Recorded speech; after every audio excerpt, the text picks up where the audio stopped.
Hello and welcome. I'm your host, Elizibar. This is Sea of Stars #2. Dude, look at this dude. Look at that look on his face. Right there. That is determination. That's grit. That's resolve. That's what this book is all about. So in this issue, we basically follow the dad character for almost the entire thing. The son makes a little, not quite a cameo at the end, but he makes a little appearance right at the very end, doing stuff. And then there's a twist. And for once, I'm going to spoil the twist because I have to show you that last page. I absolutely have to. Oh, hold on. If I'm going to show you that page, I have to show you something else to go with that page because without context, that page is meaningless. So give me just a second to pull this up. Oh, that's not a good enough page. It's a really great.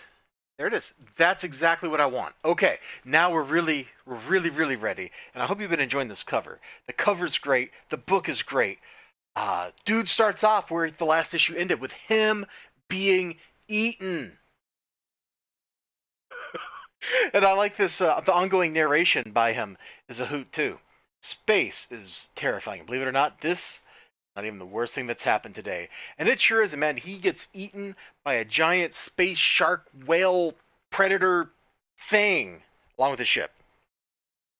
His son's off somewhere. I mean, you can see the kid. Dad! Death. Plain and simple. A thing like that just don't survive. But he does survive it. He survives it so well that he gets to. He sets up like a little life support field thing here. Look at that.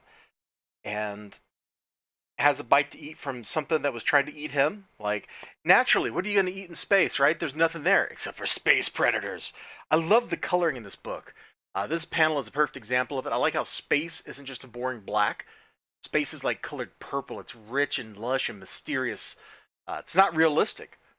The book's not realistic. I don't care. I have a degree in this stuff. I don't care. This is just great. Everything about this art is luscious and delicious, and it's good. He exploits Newton's law because he doesn't have any resources, but he knows where something is, and it's drifting.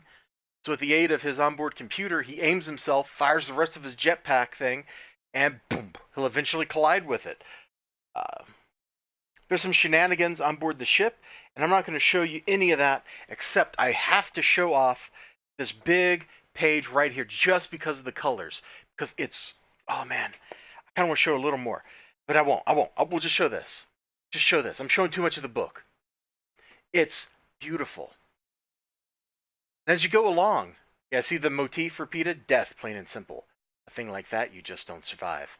That's good. Consonants, repeating a phrase, you know? If that becomes like the leitmotif of the book, I think that'd be pretty great. There's one more thing I'm going to show you, but I got to talk a little bit. You feel for this guy. You feel for his struggle. You feel for what he's going through. All this crap that he's putting up with. He's narrating it. It's not just you're seeing it. He's actually narrating the story, which is always kind of a.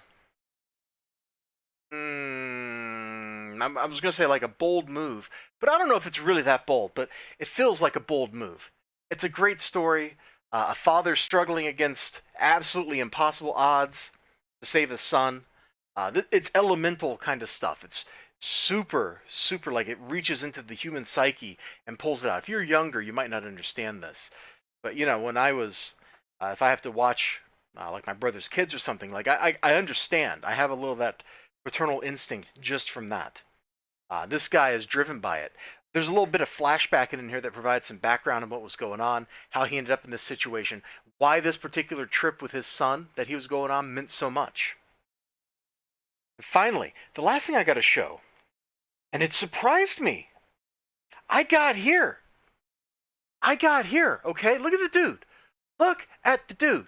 All right? Are you looking? You see him, right?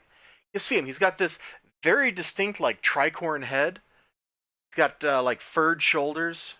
He's got little things hanging off of him. He's wearing, like, a cape or a cloak, All right? You want to know who that is? Like this is not even just inspired by. This is literally ripping off Zerum. Like, did you think nobody was going to notice? Did you think nobody here? Oh, I'm gesturing at the camera like you can see my hand. Did you think nobody here? Let me flip back.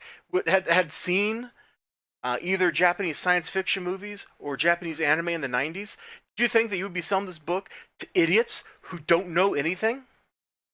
That's Zerum. That is totally Zerum. This is.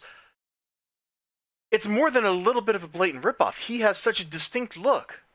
He has such a distinct look that nobody out there is gonna go look at that knows Zerum and think that's anything but Zerum.